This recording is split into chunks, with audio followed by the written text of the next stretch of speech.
এতদিন যখন ওয়েট করে নিয়েছো আর 2 থেকে 3 দিন ওয়েট করেই নাও। আমি জানি অনেক দেরি হয়ে যাচ্ছে। গরমকালে যেটা বলছিলাম যে মাঝে মাঝে মনে হতো এরকম যে কিচেন বন্ধ করে দেবো, এত লস আর নিতে পারছি না।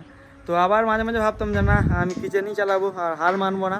তো এখন ওয়েদারটা খুব সুন্দর, মানে এখন বর্ষাকাল চলে আসছে, তার জন্য কিছু আইটেমও নতুন যোগ করেছি। আর দেখা যাক, ওই সিজনে তো লস খেয়েছি আর এই সিজনে দেখা যাক কী হয়। আবার ইনভেস্ট করেছি, তো হার মানবো না, চালিয়ে যাবো। আর তোমাদেরকেও বলছি আমার খাবার একবার ট্রাই করে দেবো, খুব একটা খারাপ লাগবে না। আর যদিও না খুলতে পারি বলে দেবো, কিন্তু টার্গেট আছে 3 তারিখেই খুলবো।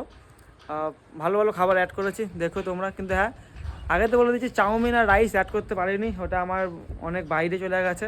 আর কিছু কিছু জিনিস আমার অর্ডার দেওয়া ছিল, যেমন ওয়েট করার মেশিন আর পেঁয়াজ কাটার মেশিন। মানে মোমো বানাতে অনেক টাইম লেগে যেত আর মোমো শেষ হয়ে যেত, কম কম বানাতাম। তো এবারে বেশি করে বানাবো, আর তার জন্য এগুলো অর্ডার দেওয়া ছিল আর এগুলো আসতেও টাইম লেগেছে। এগুলো এগুলো অর্ডার দিয়েছিলাম। আর এটা হচ্ছে মোমো যে পেঁয়াজ আমরা কাটি, পেঁয়াজ কাটার এটা একটা মেশিন। তো এটা 2-3 দিনে এসেছে। এটাও একটা ওয়েট পেপার মেশিন, যেখানে আমি চিকেন ফিকেন মেপে দিতে পারবো, কম হবে না, বেশি হবে না।